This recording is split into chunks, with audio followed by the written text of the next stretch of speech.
Qadrli tomoshabinlar, bugungi videomiz hayotingizdagi eng muhim moliyaviy masalalardan biriga bag'ishlanadi. Agar siz nafaqaxo'r bo'lsangiz yoki oilangizda nafaqaxo'rlar bo'lsa, diqqat qiling. Pensiya jamg'armasi nafaqalarga 20% qo'shimcha to'lov olish imkoniyati haqida ogohlantirish berdi. Ammo buning uchun tug'ilgan yilingizni ma'lum qilishingiz kerak bo'ladi. Bu ma'lumot juda muhim va har bir nafaqaxo'rga tegishli bo'lishi mumkin. Hozirdayoq kanalimizga obuna bo'lishni va ushbu videoga like bosishni unutmang.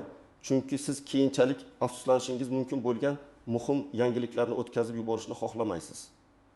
Ko'pchiligimiz pensiya to'lovlari doimiy va o'zgarmas deb o'ylaymiz. Biz har oyda ma'lum bir summani olamiz va ko'pincha pensiyamizni oshirish yoki unga qo'shimcha to'lovlar olish imkoniyatlari haqida kam ma'lumotga ega bo'lamiz. Avvallari pensiyalar asosan xizmat muddati, ish haqi va fuqarolik toifasiga qarab belgilanardi. Qo'shimcha to'lovlar odatda hukumatning umumiy qarorlari asosida, masalan, inflyatsiya tufayli indeksatsiya qilinganda yoki bayramlar oldidan berilardi. Bu jarayon nisbatan sodda va ko'pchilik uchun shaffof edi. Nafaqaxo'rlar ko'pincha qo'shimcha to'lov olish uchun hech qanday hujjat topshirishlari shart emas edi. Chunki barcha ma'lumotlar pensiya jamg'armasida mavjud deb hisoblanardi. Pensiya tizimi o'z-o'zidan ishlaydigan mexanizm sifatida qabul qilinardi. Fuqarolardan doimiy faollik talab qilinmas edi. Ammo hozir vaziyat biroz o'zgardi. Pensiya jamg'armasi tomonidan berilgan oxirgi ogohlantirishda, ayniqsa muayyan yoshdagi yoki tug'ilgan yiliga ega bo'lgan nafaqaxo'rlar uchun qo'shimcha imkoniyatlar mavjudligi ta'kidlanmoqda. Gap shundaki, ba'zi nafaqaxo'rlar agar ular o'zlarining tug'ilgan yillarini pensiya jamg'armasiga tasdiqlasalar yoki yangilab bersalar, pensiyalariga 20% qo'shimcha to'lov olishlari mumkin. Bu ba'zi hollarda mavjud tizimdagi ma'lumotlar eskirganligi yoki to'liq emasligi bilan bog'liq bo'lishi mumkin. Pensiya jamg'armasi ma'lumotlar bazalarini muntazam ravishda yangilab turadi, lekin eski qog'oz shaklidagi hujjatlardan o'tkazilgan ma'lumotlarda xatolar yoki nomuvofiqliklar bo'lishi ehtimoli mavjud. Yoki bu hukumat tomonidan kiritilgan yangi ijtimoiy dastur doirasida aholining ayrim qatlamlarini qo'llab-quvvatlashga qaratilgan bo'lishi mumkin. Shu sababli pensiya jamg'armasi ushbu yangilikni nafaqaxo'rlarga yetkazishga intilmoqda. Chunki aksariyat hollarda nafaqaxo'rlar o'zlarining huquqlari va imkoniyatlari haqida to'liq ma'lumotga ega bo'lmaydilar. Ko'pchilik o'zlariga tegishli bo'lgan qo'shimcha pulni shunchaki bilmaganliklari sababli olmasdan qolmoqdalar. Bu o'zgarish nafaqaxo'rlar uchun moliyaviy ahvolni sezilarli darajada yaxshilash imkoniyatini yaratadi. Lekin buning uchun ma'lum harakatlar qilish talab etiladi, xususan tug'ilgan yilini qayta tasdiqlash. Endi keling bu masalani batafsil ko'rib chiqaylik.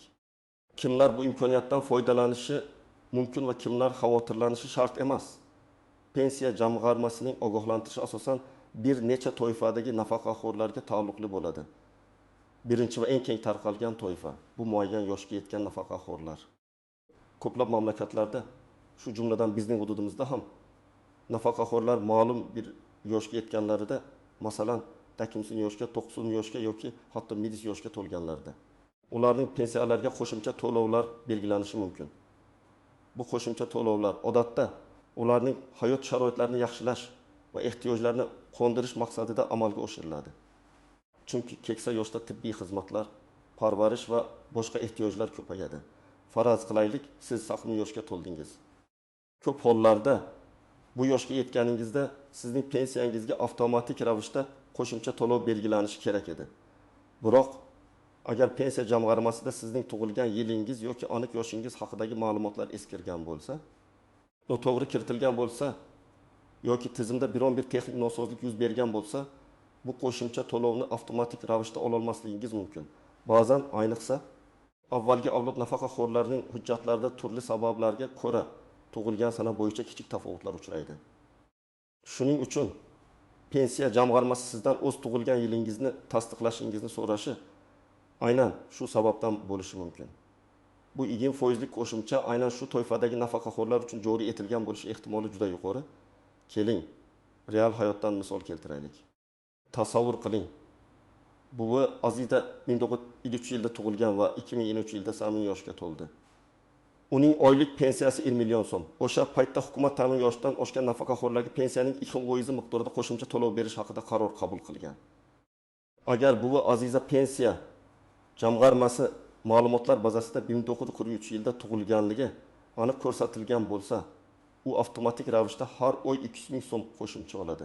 Ya'ni uning pensiyasi 20 million 200 ming so'mga aylanadi. Ammo agar ma'lumotlar yangilanishi kerak bo'lsa yoki pensiya jamg'armasi uning tug'ilgan yili haqida aniq ma'lumotga ega bo'lmasa, masalan, eski hujjatlardagi o'chirilgan yozuvlar yoki ma'lumotlarni raqamlashtirishda yuzaga kelgan xatoliklar tufayli u bu qo'shimchani ola olmaydi. Shuning uchun unga o'z tug'ilgan yili haqidagi ma'lumotni pensiya jamg'armasiga taqdim etish shart bo'ladi. Bu holda qo'shimcha to'lov unga murojaat qilgan oydan boshlab hisoblanadi. Shuni ham unutmaslik kerakki, bunday qo'shimchalar ko'pincha orqaga qarab hisoblanmaydi. Shuning uchun tezkor harakat qilish juda muhimdir. Agar bu Aziza 6 oy kechikib murojaat qilsa, u 6 oy davomida oladigan 200 ming so'mdan, ya'ni 1 million 200 ming so'mdan mahrum bo'ladi. Ikkinchi toifa bu muayyan tarixiy voqealar bilan bog'liq bo'lgan nafaqaxo'rlar. Ba'zan hukumatlar Ikkinchi jahon urushi faxriylari, mehnat fronti qatnashchilari yoki boshqa harbiy harakatlar ishtirokchilari kabi toifadagi fuqarolarga alohida imtiyozlar va qo'shimcha to'lovlar belgilaydi. Bu to'lovlar ko'pincha ularning tug'ilgan yillariga qarab aniqlanadi. Chunki bu ularning yosh va tegishli davrdagi ishtirokini bilvosita tasdiqlaydi. Agar siz 1920-1945 yillar oralig'ida tug'ilgan bo'lsangiz va urush davrida mehnat faoliyati bilan shug'ullangan bo'lsangiz, sizga ham maxsus qo'shimcha to'lovlar belgilanishi mumkin. Bu to'lovlar ularning xizmatlarini e'tirof etish va og'ir davrdagi hissalarni qadrlash maqsadida beriladi.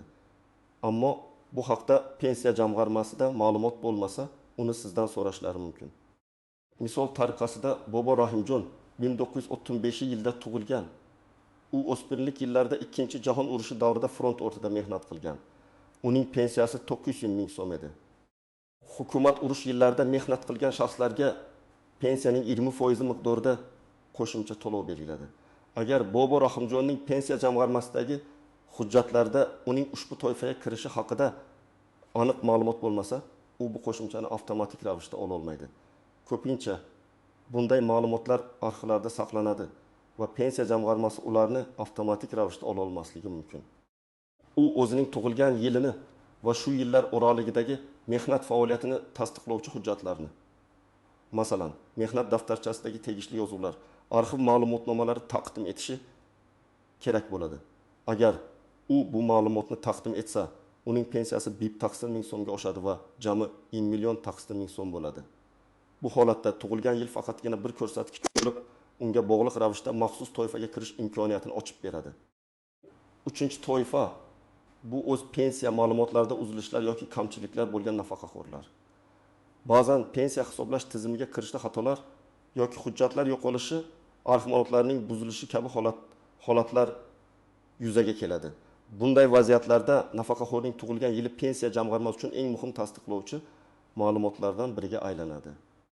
Bu uning shaxsini va yoshini aniqlashning asosiy vositasi bo'lib xizmat qiladi. Agar sizning pensiya daftarchangizda yoki shaxsiy hisobingizda ba'zi ma'lumotlar yo'qolgan bo'lsa, pensiya jamg'armasi sizdan tug'ilgan yilingizni tasdiqlovchi hujjatni talab qilishi mumkin. Bu ma'lumot sizning shaxsingizni tasdiqlash va pensiyangizni to'g'ri hisoblash uchun zarurdir. Eski hujjatlar, ayniqsa Sovet ittifoqi davrida berilgan pensiya guvohnomalari yoki mehnat daftarchalari ba'zan eskirganligi sababli o'qilmaydigan holatda bo'lishi mumkin. Bu esa ma'lumotlarni raqamlashtirishda qiyinchiliklar tug'diradi. Pensiya jamg'armasining bu ogohlantirishi, shuningdek uning ma'lumotlar bazasini modernizatsiya qilish va raqamlashtirish jarayonlari bilan ham uzviy bog'liqdir. So'nggi yillarda ko'plab davlat idoralari o'z ma'lumotlar tizimlarini yangilamoqda. Bu jarayon eski qog'oz shaklidagi hujjatlardan elektron bazalarga o'tishni o'z ichiga oladi. Bunday o'tish davrida ba'zi ma'lumotlar noto'g'ri kiritilishi yoki umuman o'tkazilmay qolishi mumkin. Ayniqsa, eski Sovet davridan qolgan hujjatlar, qo'lda yozilgan yozuvlar yoki eskirgan arxiv materiallari bilan ishlashda xatolar ehtimoli yuqori. Misol uchun, marhum bobomning pensiya hujjatlari orasida tug'ilgan yili bir necha xil sanalar bilan ko'rsatilgan hujjatlar topilgan edi. Birda 1928, boshqasida 1929 deb yozilgan. Agar bunday noaniqlik hozirgi kunda ham pensiya jamg'armasining elektron bazasida mavjud bo'lsa, bu uning muayyan yoshga yetganligi uchun beriladigan qo'shimcha to'lovni avtomatik tarzda olishiga to'sqinlik qilishi mumkin edi. Shu sababli pensiya jamg'armasi aniq ma'lumotlarni olish va barcha nafaqaxo'rlarga o'z huquqlarini ta'minlash maqsadida shunday chaqiriq bilan chiqmoqda. Shuningdek, pensiya jamg'armasi ba'zi toifadagi nafaqaxo'rlar uchun qo'shimcha ijtimoiy himoya choralarini kuchaytirishga qaratilgan yangi dasturlarni joriy etgan bo'lishi mumkin. Bunday dasturlar ko'pincha aynan ma'lum yosh toifalaridagi shaxslarga, masalan, yoshi 90 dan oshgan yolg'iz nafaqaxo'rlarga yoki nogironligi bo'lgan keksalarga qaratilgan bo'ladi. Ularning tug'ilgan yili esa ularni ushbu dasturga kiritish uchun asosiy mezonlardan biri bo'lib xizmat qiladi. Keling, yana bir misol ko'raylik. O'zbekistonning bir chekka qishlog'ida yashovchi opaxon Salomat 1930-yilda tug'ilgan. Uning pensiyasi har oyda taqsim 1000 so'm. Yangi qonunga ko'ra 9 yoshdan oshgan, oilasi yo'q, yolg'iz yashovchi nafaqaxo'rlarga pensiyaning 20% miqdorida qo'shimcha to'lov berilishi belgilangan. Pensiya jamg'armasi uning tug'ilgan yili 1970 ekanligini biladi, lekin uning yolg'iz yashashi yoki oilasining yo'qligi haqida ma'lumotga ega emas. Bunday hollarda jamg'arma nafaqaxo'rning tug'ilgan yili bilan birga uning ijtimoiy ahvoli haqida ham ma'lumot so'rashi mumkin. Agar opaxon Salomat murojaat qilsa, uning pensiyasi 5-7 ming so'mga oshadi va 1 ming so'mga yetadi. Bu albatta uning hayot sifatini ancha yaxshilashga yordam beradi. Xo'sh, kimlar xavotirlanishi shart emas. Agar sizning pensiyangiz yangi qoidalar bo'yicha to'liq hisoblab chiqilgan bo'lsa, barcha ma'lumotlaringiz pensiya jamg'armasida yangilangan bo'lsa va siz allaqachon tegishli qo'shimcha to'lovlarni olib kelayotgan bo'lsangiz, sizga hech qanday harakat qilishning hojati yo'q. Shuningdek, agar siz yaqin orada pensiyaga chiqqan bo'lsangiz va sizning barcha ma'lumotlaringiz elektron tizim orqali to'liq kiritilgan bo'lsa, sizdan hech narsa talab qilinmaydi. Biroq shunga qaramay har bir nafaqaxo'r o'z pensiya ma'lumotlarini va hisoblangan to'lovlarni vaqti bilan tekshirib turishi tavsiya etiladi. Pensiya jamg'armasi har bir fuqaroga individual yondashadi, ammo umumiy qoidalar mavjud. Bu ogohlantirishning asosiy sababi shundaki, ko'plab nafaqaxo'rlar o'zlariga tegishli bo'lgan qo'shimcha to'lovlar haqida bilishmaydi yoki ularni olish uchun nima qilish kerakligini tushunishmaydi. Bu ayniqsa qishloq joylarda yashovchi, internetdan foydalanish imkoniyati cheklangan yoki pensiya jamg'armasiga shaxsan borishga qiyinchilik tug'diradigan keksa yoshdagi fuqarolar uchun dolzarbdir. Ular ko'pincha yangiliklardan bexabar qoladilar va shu sababli o'zlariga tegishli bo'lgan pulni ola olmaydilar. Pensiya jamg'armasi bu bilan nafaqaxo'rlarning ijtimoiy himoyasini kuchaytirishga va har bir fuqaroning o'z huquqlaridan to'liq foydalanishini ta'minlashga harakat qilmoqda. Shuning uchun bu ogohlantirishni jiddiy qabul qilish va zarur choralarni ko'rish juda muhimdir. Har qanday imtiyozli dasturlar yoki qo'shimcha to'lovlar mavjud bo'lganida, ular bilan bog'liq ba'zi bir istisnolar, qiyinchiliklar va noaniq jihatlar ham paydo bo'lishi tabiiy. Aynan shu sababli biz hozir ularni batafsil ko'rib chiqishimiz kerak, toki siz har qanday kutilmagan vaziyatlarga tayyor bo'lishingiz va o'zingizni asrashga yordam berishingiz uchun. Birinchi va eng muhim jihatlardan biri bu firibgarlar. Afsuski, har qanday moliyaviy imtiyoz haqidagi xabar firibgarlar uchun yangi imkoniyatlar yaratadi. Ular o'zlarini pensiya jamg'armasi xodimi deb tanishtirib, sizning shaxsiy ma'lumotlaringizni, bank karta raqamlaringizni, parol va loginlaringizni so'rashi mumkin. Eslab qoling. Pensiya jamg'armasi hech qachon telefon orqali sizning bank kartangiz raqamini, PIN kodini yoki boshqa maxfiy ma'lumotlaringizni so'ramaydi. Agar sizga shu kabi so'rov bilan murojaat qilsa, bu aniq firibgarlikdir. Bunday holatlarda darhol suhbatni tugating va bu haqda pensiya jamg'armasiga yoki huquq tartibot organlariga xabar bering. Misol uchun, bir fuqaroga telefon qilib, uning pensiyasiga 20% qo'shimcha to'lovni avtomatik o'tkazish uchun bank kartasining orqa tomonidagi 3 xonali kodni so'raganlar. Ba'zi nafaqaxo'rlar bu tuzoqqa tushib qolganlar va pollardan ayrilganlar. Har doim ehtiyot bo'ling va shubha tug'ilganda faqatgina rasmiy pensiya jamg'armasi ofislariga murojaat qiling yoki ularning rasmiy telefon raqamlari orqali bog'laning.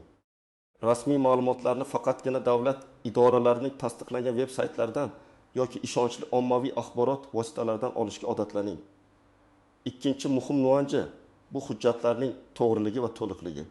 Pensiya jamg'armasiga taqdim etiladigan har qanday hujjat, pasport, tug'ilganlik haqidagi guvohnoma, mehnat daftarchasi va boshqalar to'g'ri va to'liq bo'lishi shart. Agar hujjatlaringizda xatolar, o'chirilgan yozuvlar, noto'g'ri sanalar yoki bosma xatolar bo'lsa, bu sizning arizangizni ko'rib chiqish jarayonini sekinlashtirishi yoki rad etilishiga olib kelishi mumkin. Ba'zan nafaqaxo'rlar o'zlarining familiya ism, otasining ismini o'zgartirishgan bo'ladi. Ammo bu haqda pensiya idorasini xabardor qilishmagan bo'ladi. Bunday holatlarda ham qo'shimcha to'lovlarni olishda muammolar yuzaga kelishi mumkin. Chunki pensiya jamg'armasi ma'lumotlari shaxsiy hujjatlardagi ma'lumotlar bilan mos kelmasligi sababli tizim avtomatik ravishda to'lovni amalga oshira olmaydi. Shuning uchun barcha shaxsiy ma'lumotlaringizni va hujjatlaringizni sinchiklab tekshirish juda muhimdir. Agar biror nomuvofiqlik bo'lsa, avvalo ushbu nomuvofiqliklarni bartaraf etish uchun tegishli idoralarga, masalan, Fadya bo'limlari murojaat qilish zarur. 3-istisno, bu qo'shimcha to'lov miqdorining farqlanishi. Garchi umumiy ogohlantirishda 20% deyilgan bo'lsa ham, bu foiz barcha toifalar uchun bir xil bo'lmasligi mumkin. Ba'zi hollarda bu foiz yuqori, ba'zan esa pastroq bo'lishi mumkin yoki hatto mutlaqo boshqa miqdor qat'iy belgilangan summa bo'lishi mumkin. Bu hududiy qonunchilikka, nafaqaxo'rning ijtimoiy toifasiga, mehnat stajiga va boshqa omillarga bog'liq bo'lishi mumkin. Pensiya qonunchiligi murakkab tizim bo'lib, turli xil qo'shimchalar uchun turli mezonlarni belgilashi mumkin. Shuning uchun pensiya jamg'armasiga murojaat qilganingizda aynan sizning holatingizda qanday qo'shimcha to'lovga ega bo'lishingiz mumkinligini aniqlashtirishni unutmang. Misol uchun, markaziy hududlarda yashovchi qazim yoshdan oshgan nafaqaxo'rlarga pensiyaning 20% miqdorida qo'shimcha to'lov berilishi mumkin bo'lsa, chekka hududlarda yashovchi va maxsus ijtimoiy guruhga kiruvchi nafaqaxo'rlar uchun bu qo'shimcha 25% ni tashkil etishi mumkin. Yoki ba'zi turdagi imtiyozlar uchun foiz emas, balki qat'iy belgilangan 1 ming so'm yoki 2 ming so'm miqdorida qo'shimcha to'lov berilishi mumkin. Bu faqat taxminiy misol, ammo pensiya jamg'armasidan aniq ma'lumot olish zarurligini ta'kidlash uchun keltirildi. 4-muhim jihat bu murojaat muddatlari. Ba'zi qo'shimcha to'lovlar yoki imtiyozlar uchun ma'lum bir muddat ichida murojaat qilish talab qilinishi mumkin. Agar siz belgilangan muddatni o'tkazib yuborsangiz, ushbu qo'shimcha to'lovni olish imkoniyatidan mahrum bo'lishingiz mumkin. Shuning uchun har qanday yangilikni o'rganishda uning qanchalik tezkorlikni talab qilishiga e'tibor bering. Afsuski, ko'p hollarda nafaqaxo'rlar eshitgan xabarlarga kech reaksiyalar bildirishadi va shu sababli imkoniyatlarni boy berishadi. Bu pensiya jamg'armasining ogohlantirishi aynan shunday holatlarning oldini olishga qaratilgan. Imtiyozli muddatlarni aniqlash uchun pensiya jamg'armasiga murojaat qilish eng to'g'ri yo'ldir. 5-noaniq jihat bu orqaga hisoblash masalasi. Ko'pchilik agar men bu qo'shimchani bir necha yildan beri olmagan bo'lsam, endi murojaat qilsam, o'tgan yillar uchun ham to'lab berishadimi deb savol berishi mumkin. Afsuski, ko'p hollarda bunday qo'shimcha to'lovlar faqat siz murojaat qilgan oydan boshlab hisoblanadi. O'tgan davrlar uchun orqaga hisoblash juda kamdan kam hollarda, faqatgina ma'muriy xato aniqlanganda, pensiya jamg'armasining o'zida yuzaga kelgan xato tufayli yoki sud qaroriga asosan amalga oshiriladi. Oddiy fuqaro murojaati asosida orqaga hisoblash amaliyoti deyarli yo'q. Shuning uchun bu ma'lumotni bilishingiz bilan tezda harakat qilish juda muhimdir. Har bir o'tkazilgan kun bu siz olmagan qo'shimcha puldir. Bularning barchasi shuni ko'rsatadiki, bu masalaga jiddiy yondashish va o'zingizni har qanday salbiy vaziyatlardan himoya qilish uchun hushyor bo'lish lozim. Har doim rasmiy manbalarga ishoning va shubhali takliflardan ehtiyot bo'ling. Xo'sh, agar siz yuqorida aytilgan toifalarga kirsangiz yoki shunchaki shubhangiz bo'lsa, nima qilishingiz kerak? Keling, aniq amaliy qadamlarni birma-bir ko'rib chiqamiz. Birinchi qadam, ma'lumotlaringizni tekshiring. Avvalambor, o'zingizning pensiya daftarchangizni va shaxsiy hujjatlaringizni, pasport, tug'ilganlik haqidagi guvohnoma sinchiklab ko'rib chiqing.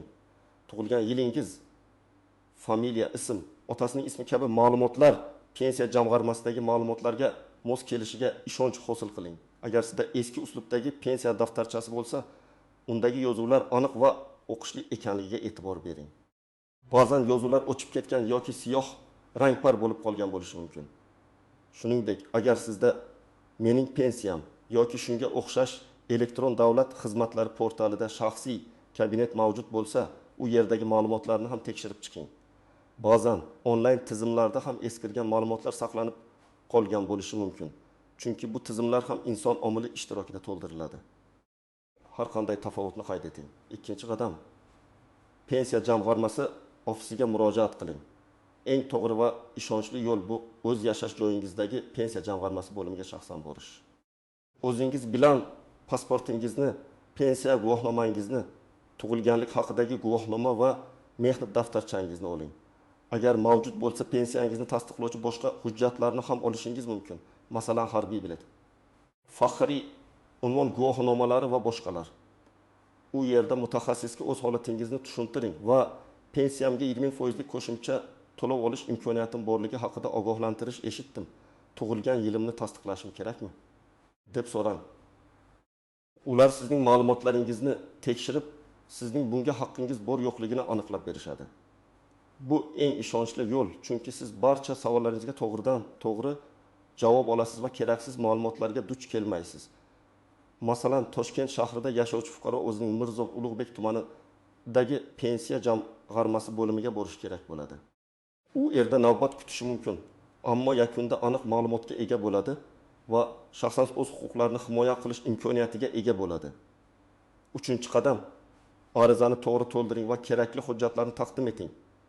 Agar sizga qo'shimcha to'lov tegishli bo'lsa, pensiya jamg'armasi xodimi sizga tegishli arizani to'ldirishda yordam beradi. Siz ulardan barcha savollaringizga javob olishingiz mumkin. Arizada sizning shaxsiy ma'lumotlaringiz, jumladan tug'ilgan yilingiz va qo'shimcha to'lovga da'vogarlik qilish uchun asos bo'lgan sabab, masalan, yoshga to'lganlik yoki maxsus to'yga kirish aniq ko'rsatiladi. Zarur hujjatlar ro'yxatini ham ular sizga taqdim etadilar. Bu hujjatlar odatda pasport nusxasi, pensiya guvohnomasi nusxasi, tug'ilganlik haqidagi guvohnoma nusxasi va ba'zi hollarda maxsus holatni tasdiqlovchi boshqa hujjatlar, masalan, nogironlik guvohnomasi, faxriy guvohnomasi bo'lishi mumkin. Har bir hujjatning nusxasi bilan birga asl nusxasini ham o'zingiz bilan olib borishni unutmang. Ular faqatgina nusxalarni tasdiqlash uchun kerak bo'ladi va aslini olib qolmaydilar. 4-qadam. Jarayonni kuzatib boring va natijani kuting. Arizangizni topshirgandan so'ng uning qanday ko'rib chiqilayotganini kuzatib boring. Pensiya jamg'armasi sizga arizangizning ro'yxatga olinganligi haqida xabar berishi va ko'rib chiqish muddatini aytishi kerak. Odatda bunday arizalar ma'lum bir muddatda, masalan, 15 yoki 30 ish kuni ichida ko'rib chiqiladi. Agar javob kechiksa, siz qayta murojaat qilib, arizangizning holati haqida so'rashingiz mumkin. Sizga qo'shimcha to'lov belgilanadigan bo'lsa, sizning pensiya to'lovingiz keyingi oydan boshlab oshirilgan miqdorda kelishi kerak. Agar sizga rad javobi berilsa, buning sababini aniq tushuntirishlarni talab qiling va agar kerak bo'lsa, yuqori turuvchi tashkilotlarga murojaat qilish huquqingiz borligini esda tuting. Qo'shimcha maslahat, ishtirok eting va savollar bering. Pensiya jamg'armasi xodimlari bilan muloqotda ochiq bo'ling. Har qanday tushunmovchilikni darhol aniqlashtiring. Agar ular sizdan qandaydir hujjatni talab qilishsa, buning sababini so'rashdan tortinmang. O'zingizning huquqlaringizni biling va ulardan foydalaning. Ba'zi hollarda telefon orqali maslahat olish ham mumkin, ammo bu faqat umumiy ma'lumot uchun xizmat qiladi. Shaxsiy masalalar uchun shaxsan murojaat qilish afzalroqdir, chunki telefon orqali shaxsiy ma'lumotlarni berish xavfli bo'lishi mumkin. Pensiya jamg'armasining rasmiy veb-sayti yoki yagona interaktiv davlat xizmatlari portali MyBankov uz orqali ham ba'zi ma'lumotlarni tekshirish yoki onlayn ariza yuborish imkoniyatlari mavjud bo'lishi mumkin. Ammo bu imkoniyatlar har doim ham to'liq qamrovli bo'lmasligi mumkin va yakuniy qaror ko'pincha shaxsiy uchrashuvdan so'ng qabul qilinadi. Shuni unutmangki, bu sizning haqqingiz va uni olish uchun sizdan ma'lum bir faollik talab etiladi. Bu jarayon bir oz vaqt talab qilishi mumkin. Ammo natija sizning moliyaviy ahvolingizni yaxshilashga yordam beradi va sizga tegishli bo'lgan pulni olish imkonini yaratadi. Bugungi videoda biz pensiya jamg'armasining nafaqaxo'rlar uchun berilgan muhim ogohlantirishni batafsil ko'rib chiqdik. Tug'ilgan yilingizni ma'lum qilish orqali pensiyangizga 20% qo'shimcha to'lov olish imkoniyati. Biz kimlar bu imkoniyatdan foydalanishi mumkinligini, qanday istisnolar va qiyinchiliklar mavjudligini, shuningdek amaliy qadamlarni o'rgandik. Unutmang, sizning faolligingiz va ma'lumotlarga e'tiborli bo'lishingiz moliyaviy farovonligingizni oshirishda muhim rol o'ynaydi. Har bir nafaqaxo'r o'z huquqlaridan xabardor bo'lishi va ulardan foydalanishi kerak. Umid qilamanki, ushbu video siz uchun foydali bo'ldi. O'z fikrlaringizni, savollaringizni yoki shaxsiy tajribangizni kommentariyalarda yozib qoldiring. Bu boshqa tomoshabinlar uchun ham foydali bo'lishi mumkin va bir-birimizga yordam berishga xizmat qiladi. Videoga like bosishni va kanalimizga obuna bo'lishni unutmang, chunki biz siz uchun doim shunga o'xshash muhim va dolzarb ma'lumotlarni taqdim etishda davom etamiz. O'zingizga va yaqinlaringizga g'amxo'rlik qiling.